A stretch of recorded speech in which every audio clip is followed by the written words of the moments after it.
কিন্তু আপনার সঙ্গে কথা বলে আমি জানলাম আজ ভিন্ন কথা। 1996 সালের 6 সেপ্টেম্বর পুরো বাংলাদেশ থমকে গিয়েছিল একটি খবরে। কোটি মানুষের স্বপ্নের নায়ক সালমান শাহ আর নেই। কিন্তু আপনারা কি জানেন মৃত্যু ঠিক আগের 3 দিন সালমান শাহ কী করেছিলেন? তার ডায়েরির শেষ পাতায় কি লেখা ছিল? আর কোন 3টি সিনেমা শুটিং তিনি শেষ করে যেতে পারেননি? আজ আমরা এই ভিডিওর মাধ্যমে জানতে পারবো অমর নায়কের জীবনের সেই শেষ মুহূর্তের কিছু অজানা সত্য। সালমান শাহ শুধু একজন অভিনেতা ছিলেন না, তিনি ছিলেন কোটি কোটি ভক্তদের স্বপ্নের নায়ক। তিনি চেয়েছিলেন বাংলাদেশের চলচ্চিত্রকে আন্তর্জাতিক মানে নিয়ে যেতে। তার হাতে তখন ছিল ডজনখানেক সিনেমা, কিন্তু এর মধ্যে 3টে সিনেমার কাজ তিনি প্রায় শেষ করে এনেছিলেন। প্রথমটি হলো বুকের ভেতর আগুন। এই সিনেমার কিছু অংশের শুটিং বাকি থাকতেই তিনি পৃথিবীর মায়া ত্যাগ করে চলে যান। পরে তার ডামি ব্যবহার করে সিনেমাটি শেষ করা হয়। দ্বিতীয়টি হলো প্রেম প্রিয়াসী। এই সিনেমার ডাবিংয়ের সময় তিনি যে আবেগ দেখিয়েছিলেন তা আজও স্টুডিওর দেয়ালে প্রতিধ্বনিত হয়।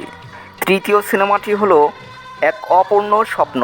তিনি চেয়েছিলেন নিজের প্রোডাকশন হাউস থেকে একটি অ্যাকশন সিনেমা বানাতে, যার গল্প তিনি নিজে লিখেছিলেন। তিনার ঘনিষ্ঠ স্বজনদের মুখে জানা যায় মৃত্যুর আগের রাতে সালমান শাহ খুব চুপচাপ ছিলেন। তিনি তার প্রিয় পিয়ানোটা নিয়ে অনেকক্ষণ একা বসেছিলেন। অনেকেই বলেন তিনি তার ডায়েরিতে কিছু একটা লিখতে চেয়েছিলেন, কিন্তু শেষ করতে পারেননি। সেই রাতে তার ফোনে শেষ কলটি কার ছিল? কেন তিনি সেই রাতে তার প্রিয় মানুষদের সাথে দেখা করতে চেয়েছিলেন? এসব প্রশ্নের উত্তর আজও ধোঁয়াশায় রয়ে গেছে। বন্ধুরা, সালমান শাহর মৃত্যু আজও আমাদের দেশের সিনেমার ইতিহাসে সবচেয়ে বড় একটি শোক।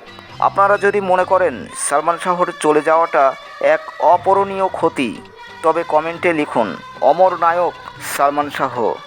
আর আপনারা যদি চান আমি তার শেষ রাতের সেই রহস্যময় ডায়েরির পাতা নিয়ে আরও একটি বিস্তারিত ভিডিও বানাই, আপনাদের মতামত অবশ্যই জানাবেন।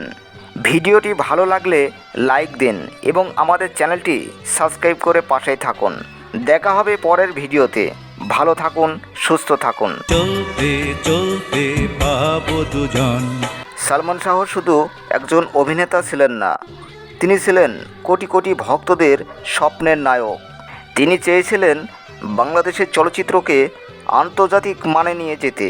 তার হাতে তখন ছিল ডজনখানেক সিনেমা, কিন্তু এর মধ্যে 3টে সিনেমার কাজ তিনি প্রায় শেষ করে এনেছিলেন।